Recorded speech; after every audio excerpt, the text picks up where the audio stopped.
Assalamualaikum warahmatullahi wabarakatuh. Hai sedulur semuanya, saudara-saudara semua yang sedang bekerja, atau yang lagi nganggur, atau yang di luar negeri, atau yang di Indonesia, atau yang di mana saja. Sekarang kita akan bikin video tausiah dari Ustadz Danu. Silahkan disimak isi tausiahnya, monggo silakan.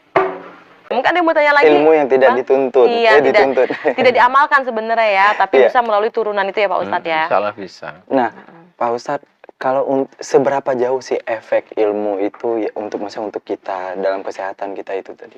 Kalau dibiarkan. Ilmu itu memang tergantung tinggi rendahnya si ilmu itu sendiri. Semakin ilmu itu tinggi, efeknya bahaya. Semakin tinggi ilmu itu sendiri, efeknya bahaya. Tapi kalau kayaknya Mas Kamil ini kelasnya kelas menengah ke bawah lah. Jadi kelas menengah ke bawah. Ya nggak keren dong Pak Ustadz. Kan ini ilmunya. Oh iya, Kan ilmunya. Kok keren tambah. Oh iya. Jadi ilmu ini memang tidak baik, dan itu bisa aja kalau umpamanya nanti Mas Kamil punya anak, nurun ke anaknya. Jadi anaknya nanti kecil-kecil Tanpa sakit Kamil perut, turunkan. tanpa diturunin dia nurunkan anak buahnya sendiri. Jangan ya Ustadz. Nah, kalau untuk Kamil, saya tersadar atau tidak ada ilmu di dalam itu, kalau mau ngeluarin atau mau ngebebasin itu gimana? Bisa nggak? Ya insya Allah sih bisa. Selama Mas Kamil itu umpamanya sholatnya tertib, kemudian ngajinya bagus sih maksudnya tetap tertib gitu ya. Kemudian ya niat jelas, kemudian tahajudnya lumayan bagus, insya Allah gampang dikeluarin ilmu. Ada caranya mungkin? Ada. Gimana Kamil? Kalau memang iman dan amal solehnya Mas Kamil cukup, ya insya Allah bisa. Amin. Mau dicoba? Mau. Tapi kalau gerak-gerak Ini gerak-gerak gimana Ustaz? siapa tahu gerak-gerak. Saya juga takut kalau ada orang gerak-gerak sendiri. Pas komplek bisa nggak Ustaz? itu efek yang Kamil alami nantinya? Enggak sih, saya juga nggak tahu karena saya kan belum. Ini udah gemetar duluan nih. Enggak, saya kan belum pernah ngomong sama ilmunya. Kamu nanti keluar itu kayak apa bentuknya kan gitu. Jadi nggak perlu diajak ngomong lah kan gitu ya. Jadi gimana nih Ustaz? udah pernah nih. Kita coba dua hal. Ini kita coba dua hal. Iya. Kita coba dua hal. Satu, kita anggap ada orang yang berbuat dolim kepada Mas Kamil melalui ilmu sihir. Kita coba satu hal itu. Yang kedua nanti ilmunya turunan ya. Saya akan mengajak Mas Kamil ikrar. Saya akan nanti Mas Kamil dengerin kata-kata saya serius. Kemudian kalau saya tanya mau, Mas Kamil jawab mau. Tapi benar-benar mau ya. Saya tanya ikhlas. Jawab ikhlas. Lillahi ta'ala, lillahi ta'ala. Yang pertama adalah untuk kalau orang itu, kalau Mas Kamil terkena sihir, terkena teluh, terkena santet. Kita coba satu ya. Boleh. Oke. Bismillahirrahmanirrahim. Bismillahirrahmanirrahim.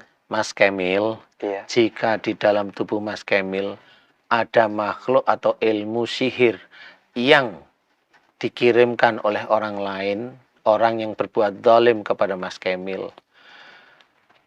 Mas Kamil mulai hari ini, maukah Mas Kamil terhadap orang yang berbuat zalim kepada Mas Kamil melalui ilmu sihirnya atau ilmu teluh atau santetnya, mulai hari ini orang tersebut dimohonkan ampunan kepada Allah Ta'ala agar diampuni dosa-dosanya. Mas Kamil mau? Mau. Ikhlas. Lillahi ta'ala. Lillahi ta'ala. Amin ya rabbal alamin. Yang pertama, ada reaksi saya nggak tahu nih. Di dada? Gemetar sih. Gemetar di dada situ? Apa ya? Kayak air mendidih itu apa sih Ustaz? Oh ya. Blutuk ya, saya nggak tahu deh namanya. Bukan lapar tapi Ustaz benar. Ya, oke. Ini yang kedua nih. Berarti Mas Kamil juga ada sihirnya. Udah nggak apa-apa. Kan hobi manggung biasanya ada saingan manggung. Biarin aja nggak apa-apa. Ini yang kedua nih. Bismillahirrahmanirrahim. Mas Kamil, jika di dalam tubuh Mas Kamil ada ilmu dari orang tua sebelum Mas Kamil, baik dari ayah, ibu, mama, papa, nenek, kakek, atau buyut-buyutnya sebelum Mas Kamil. Jika ilmu tersebut tidak sesuai dengan syariat Islam, jika ilmu tersebut tidak sesuai dengan sunnah Rasulullah Muhammad SAW, Mas Kamil, jika ilmu tersebut adalah ilmu musyrik atau ilmu syirik, maukah mulai hari ini karena Allah Ta'ala Mas Kamil mendoakan orang tua Mas Kamil sebelumnya agar diampuni dosa musyrik dan syiriknya oleh Allah Ta'ala, Mas Kemil mau mendoakan? Mau. Ikhlas, Ikhlas. lillahi ta'ala. Lillahi ta'ala. Amin, amin ya rabbal alamin. Ya Allah, kami mohon kepadamu agar Engkau ampuni dosa musyrik dan syirik keluarga-keluarga orang tua sebelum Mas Kemil. Dan Engkau lepaskan ilmu dalam tubuh Mas Kemil. Amin, amin ya rabbal alamin. Nah, sekarang kita lihat, saya tidak tahu persis biar Mas Kemil yang merasakan apa yang dirasain. Ini merinding terus ini perih. Bergejolak, perih. Perih. Kayak makan cabai. Kayak makan cabai. Langsung ngerasa perih panas Bener. gitu. Serius nih, sumpah nih demi Serius, Allah nih. serius, demi Allah. Oh. Oh ya, nggak apa-apa. Ini berarti kenapa Pak Ustadz? Iya, memang ilmu beneran. Emang ilmu beneran. Ilmu beneran, sudah ngendon istilahnya. Jadi tadi juga ada yang ini juga. Itu kalau nggak usah di orangnya siapa gitu nggak perlu. Oh, nggak tuh. perlu lah. Kita niatkan Kita aja maaf, kalau ya. memang. Iya memang. Iya, nggak perlu lah. Kalau momennya ada orang berbuat dolim, udah nggak apa-apa. Terima aja, ikhlas karena Allah Ta'ala. Maksudnya biar kita tegur, kamu jangan begitu lagi ya gitu. Nggak boleh. Nggak boleh ya. Biar Allah yang menegur ya. Biar kalau Bukan teguran. persoalannya, saya mau tanya sama Mbak Paulin. Emang tahu orangnya siapa? Iya Mbak nggak Paulin nggak ya tahu. Tahu. Ini lucu loh Mbak Paulin. Iya nggak tahu ya. Maksudnya tahu kalau dari sikapnya waktu itu dia kayaknya sirik sama aku nih gitu, nggak ya? Enggak lah, nggak usah. Diterima aja. Sebenarnya, Ikhlaskan gitu ya, Pak Ustadz. sebenarnya kan prosesnya begini. Kenapa sihir Masih itu? loh, Ustadz. Iya, sabar, tenang aja. Udah, sabar. Ini didengerin dulu, udah santai aja. Jadi Kita sambil kenapa? tiduran itu saya boleh. Weh, nanti ada yang mijitin repot loh nanti. Udah santai aja, ini Iya, tegang loh ini. Udah santai aja. Sebenarnya yang harus dipikirin Mas Kemil. Bener loh. Iya, sabar, ini mau cerita ini. Iya ya, Ustaz, ya. Mau cerita. Kamu suka ngomong gitu. Tapi ini tegang beneran. Udah santai. Ini loh, ini loh. Ini Mas Kemil dengerin ini nih. Iya, iya. Sihir ini loh, sihir. Ini penting nih ya.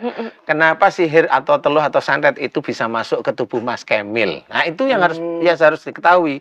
Kenapa pertanyaannya? Karena ilmu sihir dan teluh itu memang diizinkan oleh Allah Ta'ala masuk. Nah, pertanyaannya, kenapa Allah mengizinkan masuk ilmu itu masuk ke dalam tubuhnya Mas Kemil? Ke tubuh saya, pura-puranya Iya, Mas iya. Kemil itu.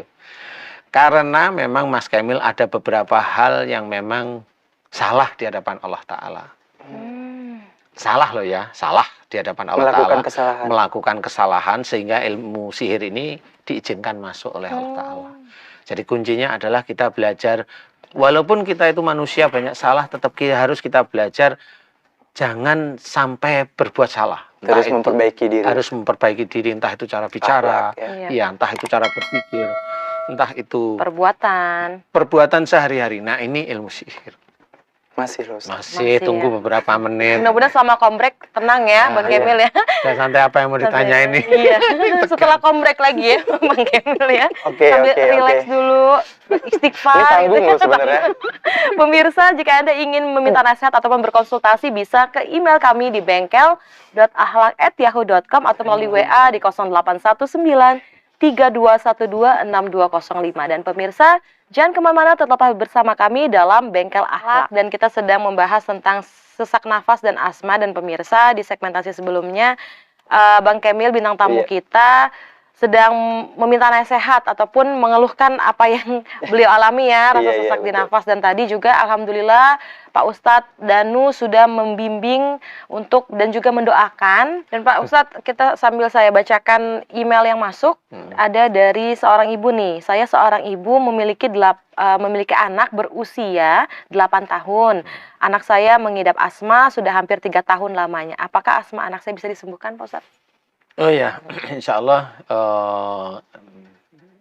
kalau asma sih insya Allah bisa ya, insya Allah bisa. Selama ini juga kita juga melihat Mas Emil juga kita akan nyoba ngerunut dia sesak napas, apakah itu asma enggak? Kata dokter memang enggak ada katanya. Enggak ada. Nah, di situ ada kecurigaan saya. Makanya pada waktu kita bantu untuk mengeluarkan dua ilmu, satu ilmu sihir, yang kedua ilmu turunan. Alhamdulillah bereaksi, tinggal nunggu aja.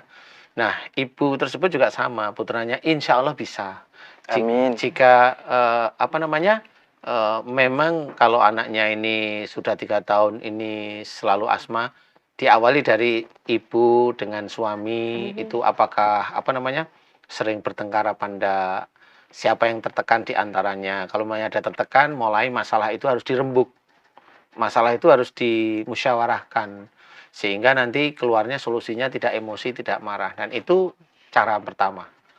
Kalau memang itu tidak ada hal yang lain, umpamanya ilmu-ilmu keturunan yang ngikutin, insya Allah ini putra beliau ini akan sembuh. Cepat sekali, sangat cepat sekali. Insya Allah sangat cepat. Jadi apalagi udah tahu begini, mendengarkan, oh ya, langsung doa, mohon ampun pada Allah Ta'ala. Ya Allah, jika selama ini aku sering berantem dengan suamiku, atau ya Allah, jika selama ini aku sering menekan istriku, mendolimi istriku, jika itu dosa di hadapanmu, ya Allah, ampuni dosa-dosaku. Dan saya berjanji akan menjadi seorang imam, seorang suami yang soleh, ya seperti itu. Doa yang baik, kemudian sehari-hari normal. Ini anaknya nggak usah nunggu berminggu-minggu, berbulan-bulan. Pada waktu detik itu memang sakit, insya Allah langsung sembuh. Insya Allah